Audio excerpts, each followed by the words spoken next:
Donc, la Umrah, elle commence, comme on l'a dit la dernière fois, comme on l'a dit tout à l'heure, par la talbiya. Donc, on prononce l'intention et ensuite, on va prononcer la talbiya, labbaik Allahumma labbaik.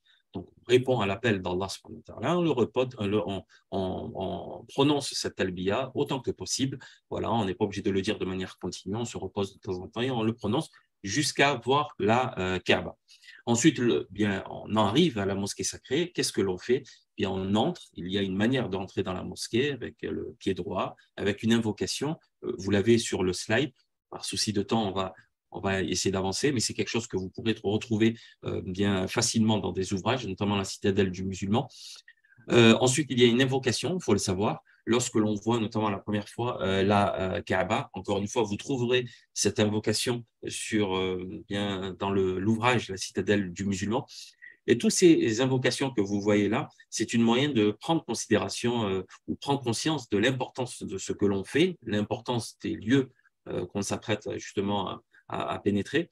Donc, il est important de les dire avec bien méditation et donc réaliser justement ce que l'on est en train de faire.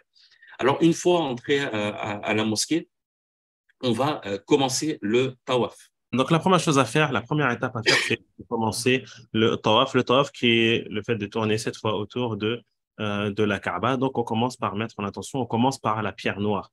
Donc, la pierre noire, c'est l'endroit où, au niveau de la Kaaba, il y a le policier. D'accord? C'est un petit repère. Donc, on commence à cet endroit-là par, vous pourrez pas, je pense pas que vous pourrez embrasser la pierre noire, sauf si vous décidez d'aller à la guerre. Mais dans ce cas-là, on lève la main droite en direction de la pierre noire, soit avant on met l'intention et on dit Allahu Akbar ou bien Bismillah, Allahu Akbar. Et là, on commence le tawaf. Les hommes, bien sûr, on va leur demander de faire l'ittiba', c'est-à-dire de les découvrir à l'épaule droite. Ça, c'est pour tawaf et le qudum, c'est-à-dire pour le premier tawaf quand on arrive. Le tawaf du Hajj, c'est pas pareil. Pour le premier tawaf, on va dire aux hommes de découvrir l'épaule droite et de tourner dans les sens inverses de l'aiguille du mot cette fois, en s'assurant que l'épaule gauche soit toujours en direction de la Kaaba. Et là, on commence le tawaf. La Umrah, le Hajj, ce sont des moments propices pour la dua. Donc, il n'y a rien d'autre à faire durant le tawaf, si ce n'est que des duas pour toi, pour tes proches, implore des choses de ce bas monde et de l'au-delà. D'accord? Si ce n'est que lorsqu'on tourne et qu'on arrive à hauteur du Rukn al-Yamani, d'accord? À ce moment-là, si on peut toucher le Rukn al-Yamani, le toucher, dire Allah Akbar, c'est bien. Sinon, on passe sans faire de signe. Et entre les deux coins, le coin yéménite, qui est le coin qui va précéder la pierre noire, entre ces deux-là, on dit la dua, Rabbana, atina fid dunya hasana, wa fil akhirati hasana, wa qina adhaban nar. Donc ça, c'est ce qu'on a à dire entre ces deux coins. On commence de la pierre noire, on termine à la pierre noire, ça fait un tour. Bien sûr, un point important, le tawaf, l'une des conditions du tawaf est la purification.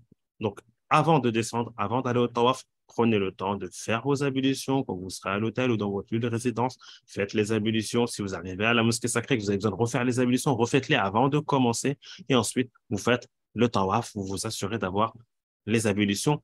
C'est une condition pour le tawaf, mais pas pour le sa'i. On va le voir par la suite. Donc, on tourne, on fait 7 tours, on sait le côté. On a un doute sur les tours, eh bien, on se base sur le minimum, c'est un peu comme la prière, et on complète. On perd les ablutions durant le tawaf, il n'y a pas de problème. On sort, on fait les ablutions, et ensuite, on revient. Et l'idéal est de revenir pour refaire le tour. Je reviens au début du tour et je recommence le tour. Si je suis sorti au 3e tour, eh bien, je reviens au début du 3e tour et j'entame mon 4e tour et ainsi de suite. Donc, 7 fois, et à chaque fois qu'on passe devant la pierre noire, on la salue. Entre le coin yéménite et la pierre noire, on dit Rabbana atina fid dunya hasana wa fil akhirati hasana wa qina adhaban nar.